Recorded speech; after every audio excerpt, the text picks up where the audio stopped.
There he is. The talent shows up when he wants to. The Mr. Ryan Kite. I'm The Michael one and Sago. only.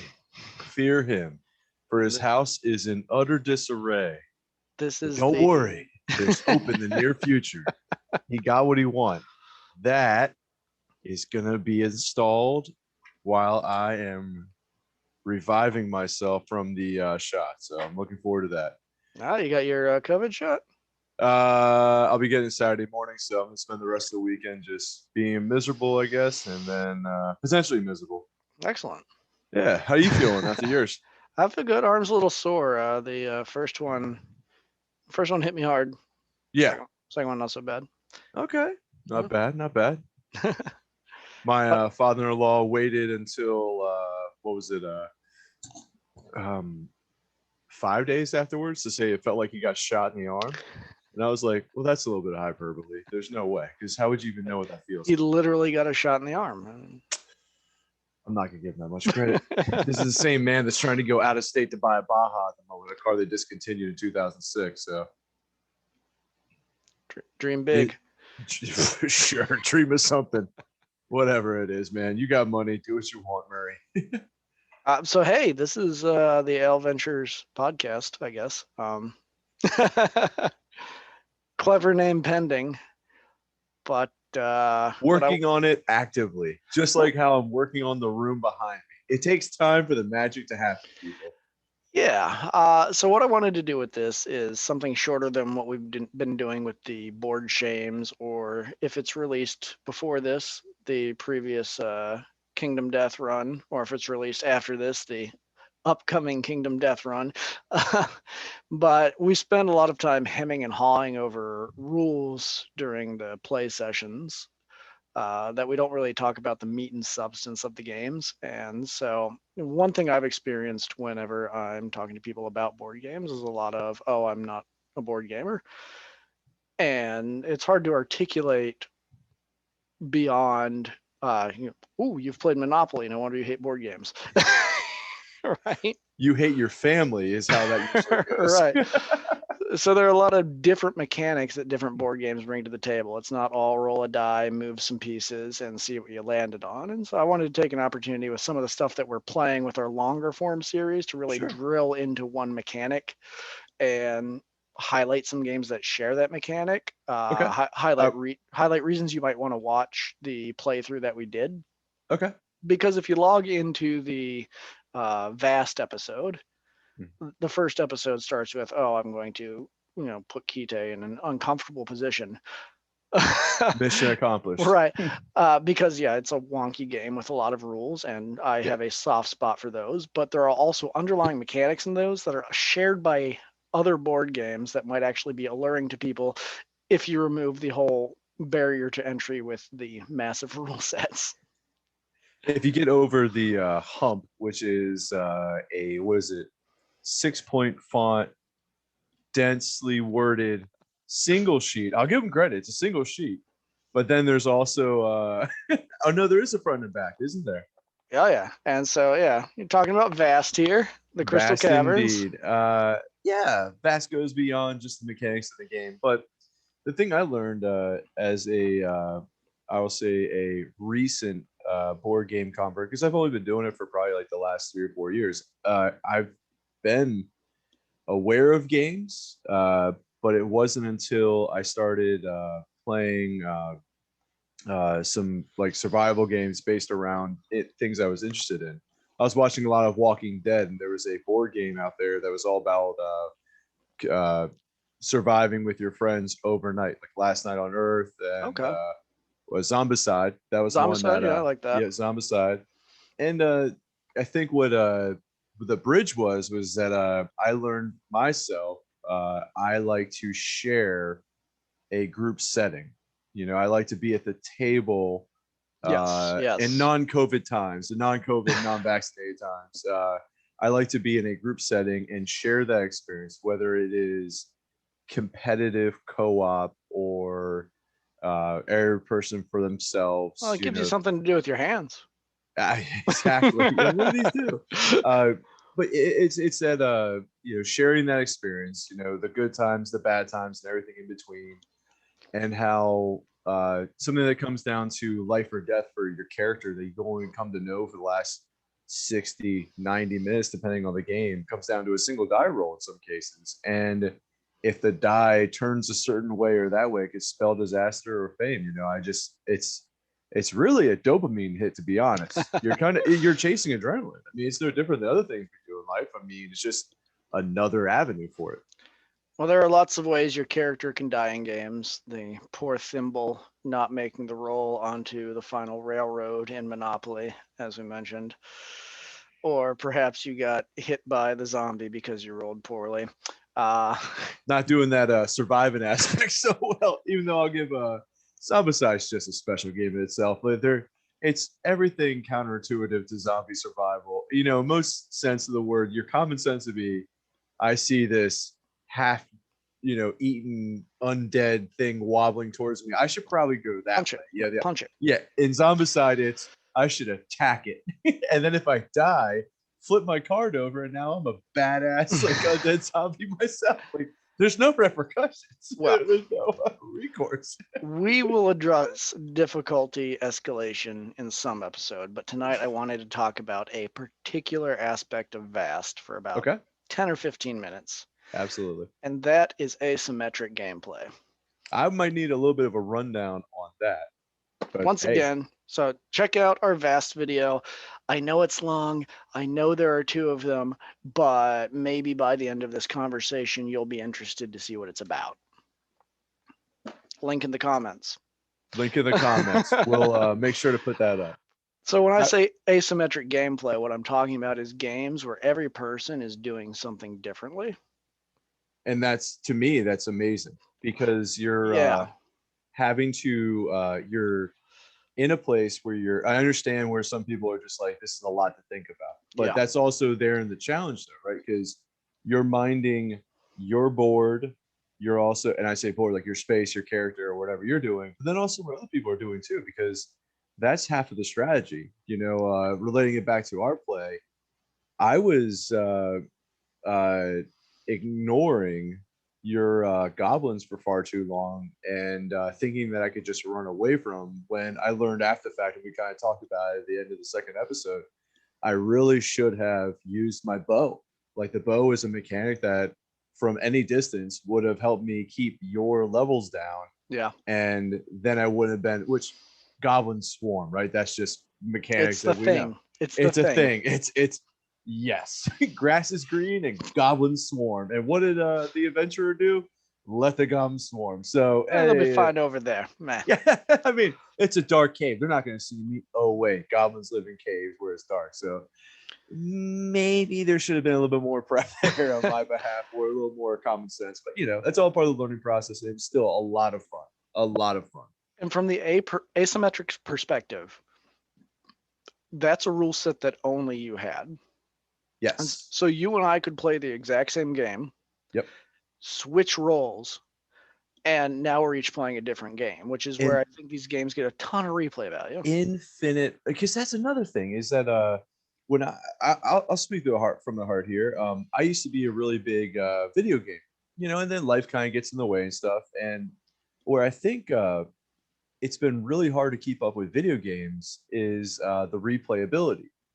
I just lose interest in games. So I'm that person that Steam, the online video game platform delivery service, loves, because I will buy games and play them for an hour, 5 hours, 30 hours. I'm really into it, but then just move on to the next one. But then when I have a board game with this kind of replayability in it, and I can actually play it, obviously we're doing it remote right now because of the pandemic, but in normal times, I can sit at the table and really interact with you. That's much more stimulating for me. And I get a lot more from that because it's more output. I just get more output from it.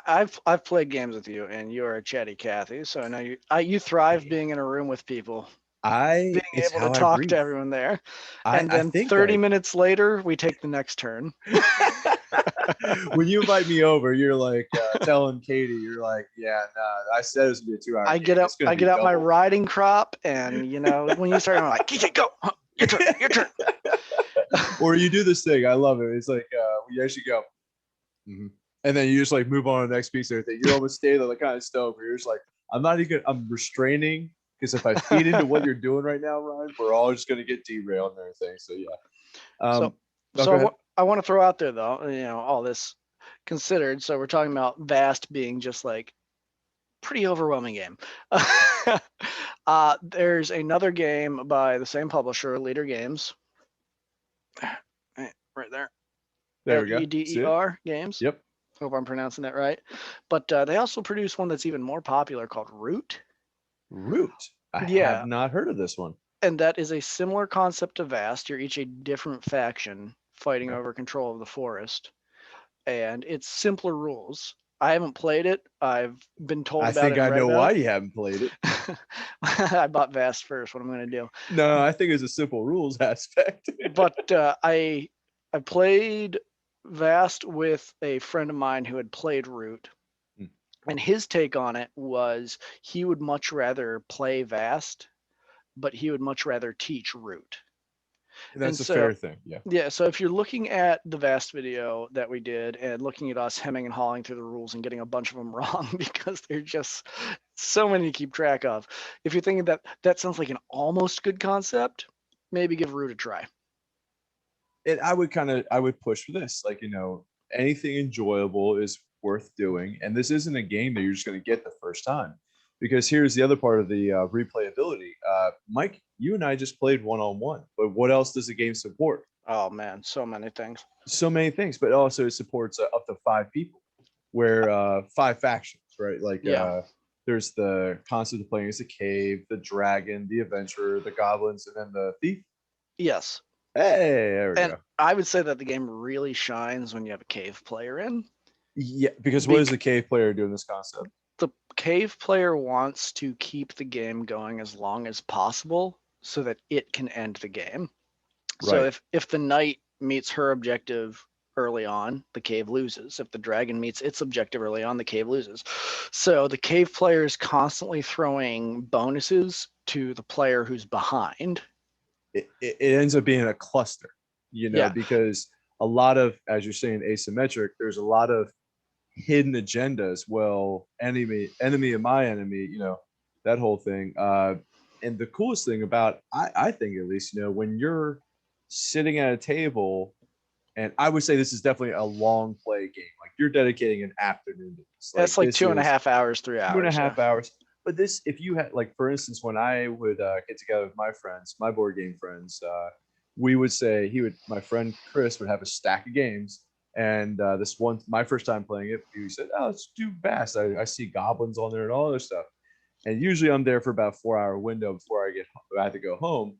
And that was the entire window. But I was captivated the entire time. I mean, I'm fortunate to have some friends in that circle that are all rule readers and all that stuff, and Mike, you as well. But it helps. My friend Tom and I both look at each other and like, we just want to mess with people. So just get us in here as quick as possible so we can start poking buttons just the way that. I'm a rule reader, but I enjoy my beer too much to direct the action. I can usually do that. So next game I got with an asymmetric bent is Netrunner. I've heard the name. I think is it based on like a role-playing game? Yeah. Okay. Fantasy Flight bought this up. This might actually be out of print at this point. I think they might have your mitts on it. Where are your gloves? You gotta save the value of that. No, it's too fun to play. The value isn't. I was gonna say, how dare you buy something used? But this one's 2-player, and the asymmetric value of it comes from the fact that one player is playing the Netrunner, and the other player is playing the corporation. So it's a deck builder game. You both build your decks, but the Netrunner's deck is built on finding weaknesses in the corpse deck and exploiting those to steal the victory points away. Okay. Whereas the corporation's deck is you have a set amount of agendas in your deck, and your agendas are your victory points, and you need to get them onto the table and protect them with your different net algorithms, but all that costs money and time. And so you can set down decoys to try to get the Netrunner to go after that. You can do things to start tagging and tracing the Netrunner. Everybody's going for the same victory points, but you're both going about it totally different ways, where you're building defenses and the runner's attacking your defenses. Oh, okay. Again, Is that where does that sit on the playability factor? Is that a medium play or is that a it's a fairly wonky game. I'll okay? Yeah, throw that out there. Oh, so is that a print you say? Ooh. It might still be in print, but I think I haven't played it for a long time. Yeah. And the last I heard, I thought that they had like printed the last deck or something. It might be easy to get a hold of. But I mean, if you're looking for someone to play with one other person and you're not intimidated by rules and you're interested in the idea where you can switch sides and have a different experience, again, Netrunner's fantastic. Sounds like a great recommendation. And to say, in general, right now we're kind of limited by the games that are in tabletop simulator, but as the world kind of settles down and we all collectively breathe vaccinated air, we'll start playing again in person and actually have access to, your library, my library of unopened games. But hey, it's fine because we're going to play them together. It's collectively ours. Netrunner's a popular one too. If you walk into a comic book store and see the rows of guys at the back tables playing a game, it's usually Netrunner or Magic the Gathering. Oh, you mean like Brainstorm in downtown Frederick? Stop on by. Support your local game store. Support your locals or Beyond Comics, them as well. I'm gonna sponsor us. I'm gonna pull up a Asymmetric that you're gonna cringe at now because you were part of this experience. I'm all in, man. Can you think of what it is? You got to guess? Have I seen it before? Yeah, you've seen it before. You played it. How recently? Pre-pandemic. No, not Dark Souls. No, not Dark Souls. Oh, that's not Asymmetric. Hold on. We did a campaign in it. When Descent. Mind. That's not the one I was thinking of. But okay. That's the one I always forget the name out, but I remember this game I got to introduce to your friends, and we used to play with them all the time. This game is amazing. It's also a friendship destroyer. It absolutely is.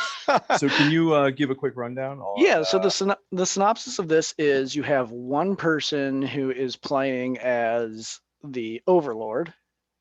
The big evil. Yes, and then you have 1 to 4 people playing as the heroes. Yeah.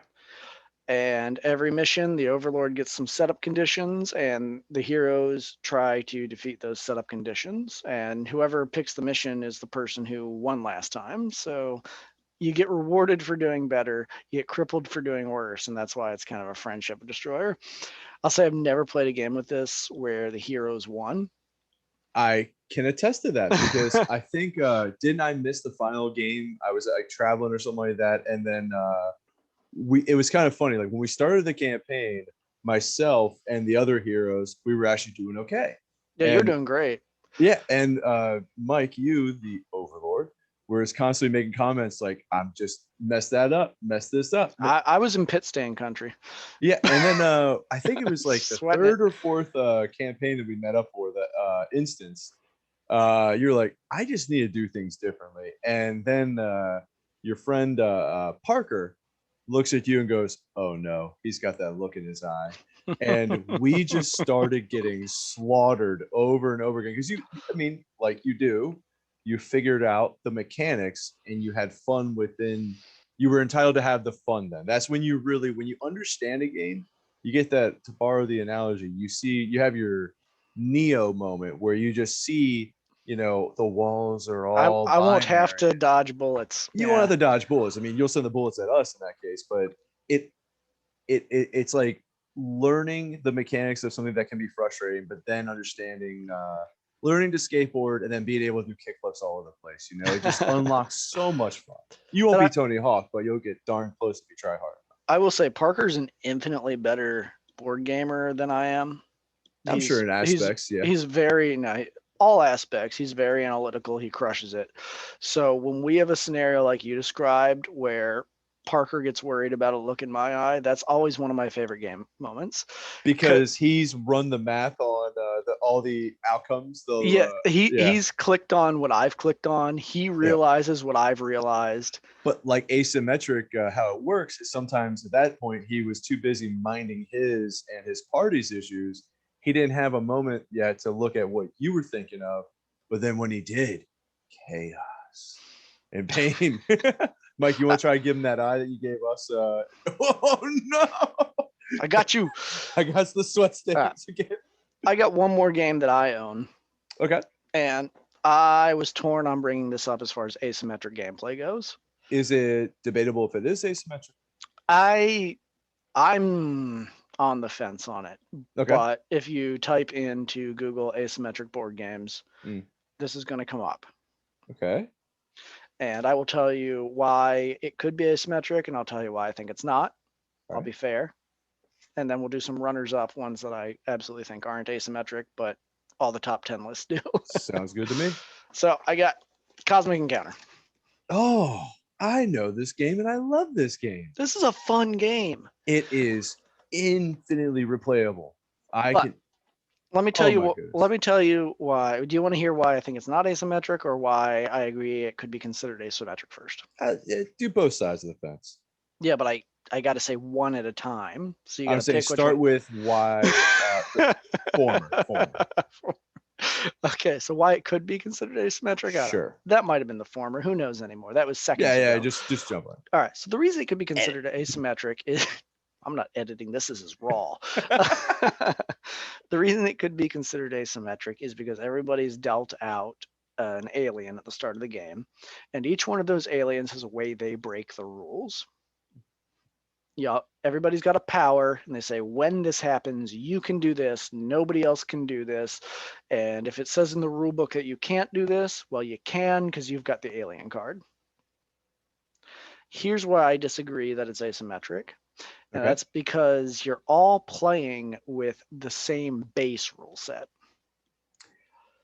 Okay. So but the alien gives you the one-off special instance. So, right. It gives you an exception to the rules, but you're all playing the same rules. We're all still kind of playing. Whereas in Vast, we're all doing vastly different. There's no overlap. There's no overlap. With Descent, the Overlord will never do something the heroes are doing. And with Netrunner, the runner will never do what the corporation's doing. So go ahead. We're in stretch territory with Cosmic. Like, I can appreciate that everybody gets to break the rules a unique way, but at the end of the day, you're all following the same turn cycle. And we can't take away from the fact that, or we must emphasize the fact that this game is hilarious with their alien design. Yes. There are some, I remember seeing one that was like the sloth alien, the brute, a whole bunch in there. And then there's expansion packs. There's all this other stuff where there's a lot of good content. Yeah. And so you would almost, I would say this is a game where you could bring in someone new to the table, someone that was board curious. Ooh. And you kind of introduce them gently into, like, you might say, okay, from prior learning or maybe from the instruction manual, there might be an alien whose rule is a little more clear cut on what to do. And to that point, I mean, the game actually categorizes the aliens. Yes. It's either a green alien or a yellow alien or a red alien, and that'll tell you how simple it is to play, not necessarily how powerful it is, but how straightforward the rule is.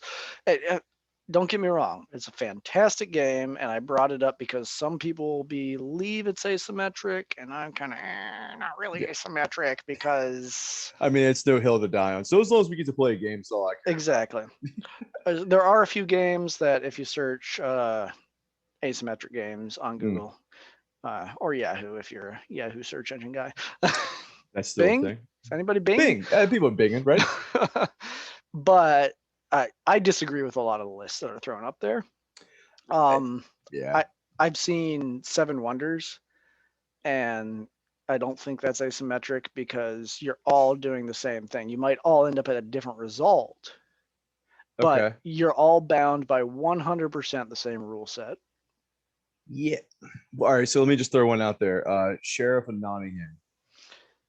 Absolutely not asymmetric because the sheriff is bound to the same rules, or because everybody gets to take a turn being the sheriff. Okay. If there was just one person that was the sheriff, then it'd be asymmetric, right? Yeah, if you're going start to finish, like you're all playing a different game to win the game, I'd consider that an asymmetric thing.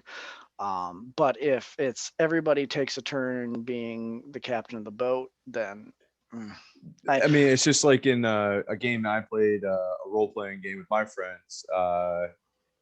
It was called Werewolves, but people also call it Mafia. But it's you hand out cards, and then someone's the narrator.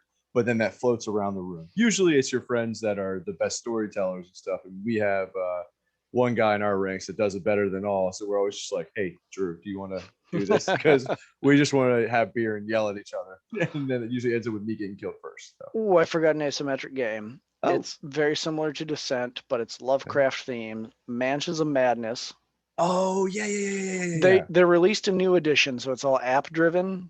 Yeah. That doesn't fit in the asymmetric category. That's just a co-op with an app. But the previous one prior to that has a overlord mechanic where one person is controlling the monsters in the house, setting up the secrets, etc., etc. So that I'd throw in there. Correct me if I'm wrong, but didn't you, myself, and Katie play the card version? I thought there was a card version of this. So that's the Arkham Horror. Arkham Horror. Oh, okay. Yep, Again, yep. I wouldn't consider that asymmetric. Yes, you all get different characters, different abilities. Yeah. And therefore different approaches to the game, but you're all going off the same stat pool. Like everybody has investigation, everybody has attack, everybody has blah, blah, blah. And you're just playing to your deck's strengths as opposed to actively playing a different game from somebody else.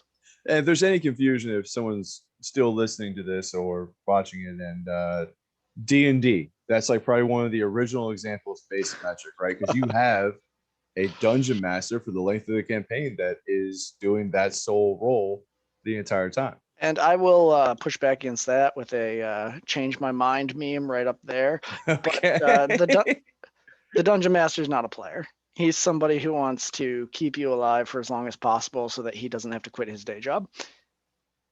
Like depends on your dungeon master. Yeah, I would love a campaign where the dungeon master actually felt like he was playing the game. But every time I've played, it's the dungeon master doing work to make sure that our dumbasses don't die.